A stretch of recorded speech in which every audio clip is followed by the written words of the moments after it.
I remember when I was a kid and I'd go on like those long family road trips. One of the things that I thought would be so cool would be if I could bring my N64 and play that in the back of the car when I was a little guy.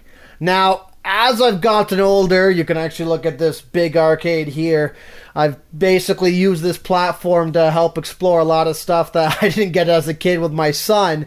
And I was recently able to knock off another one of those things on that list, and that was being able to play video games in the backseat of my truck. So recently I brought my son on about an hour and a half long drive, and was able to bring his Xbox in the backseat of my truck by setting up what I think is a pretty cool purchase and what I'm about to review, which is a portable gaming display. Well, it's basically meant to be a multi-display, but it works really well on gaming. And in this video, I'm going to go over some of the things I really like about this portable monitor and some of the things I dislike. So we're going to get into that just after this.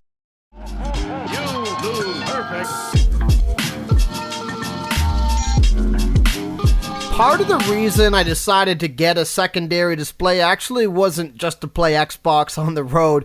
It was for work. I needed a secondary display because I'm on the road a lot, and being able to have a secondary display I find is just way more efficient for what I do. But the secondary reason really was so my son could play Xbox in the truck. And I ordered this off Amazon for around $130. And one of the things I noticed as I started unboxing it was I was a little worried because the box itself looked pretty thin and I was afraid that I'd get a damaged monitor out the gate. Fortunately, that was not the case. This actually was packaged quite well in this tight little box. The brand of this product is called, I don't know if I'm pronouncing this right, Kuri? Anyways, there's multiple different styles of monitors like this. I didn't pick this brand for any other particular reason than the fact that it was under $200, which was the most I really want to spend on something like this. And I'm going to start this off by saying I was pretty skeptical at the functionality and the quality I would get out of this monitor. So, a couple other things to just note.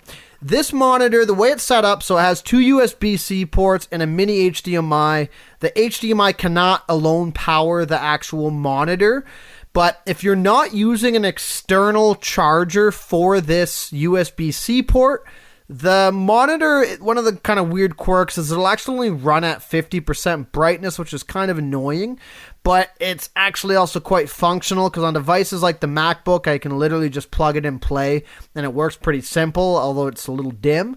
But basically, you need your mini HDMI and ideally an external charger for the USB-C, and this device works pretty much seamlessly. It's very easy to set up. Now, to set it up for our road trip, I did have to buy a tablet bracket to hold it on the back seat of my truck. Now, I do want to mention, and I failed to mention this at first, this is a 15-inch monitor, so it's actually quite sizable. So I was a little worried because a lot of the tablet brackets that were on Amazon are designed for way smaller than that, but I was lucky enough that this one worked.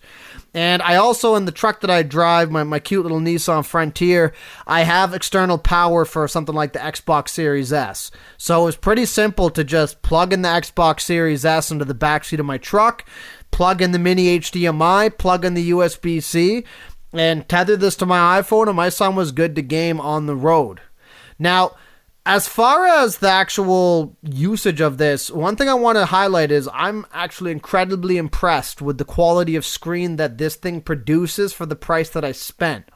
In comparison, my son at home uses a cheap RCA TV that I bought him. I think it's like 18 inches. It's a little bigger than this monitor, and the quality it produces is relatively not great. And watching my son play on this, I was actually quite impressed by the fidelity and the sharpness of the image on this device.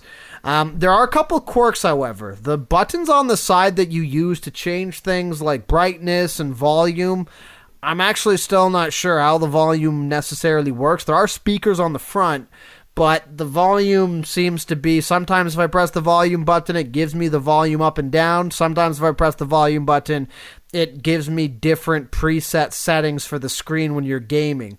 So with that being said, other than that quirk, for the 130 that I spent on this and the ability I've already had to use this for not just my son gaming in the backseat of my truck, but also for work, I think this is a phenomenal purchase. And I've seen that you can get Xbox Series S design monitors that fold in, and that's pretty cool, don't get me wrong, but you're also looking at like a $400, almost $500 price tag when all said and done, whereas this is $100 and all you need is the already packaged in mini HDMI cord and the USB-C plug-in to plug into your Xbox, and you're pretty much set to game on this thing.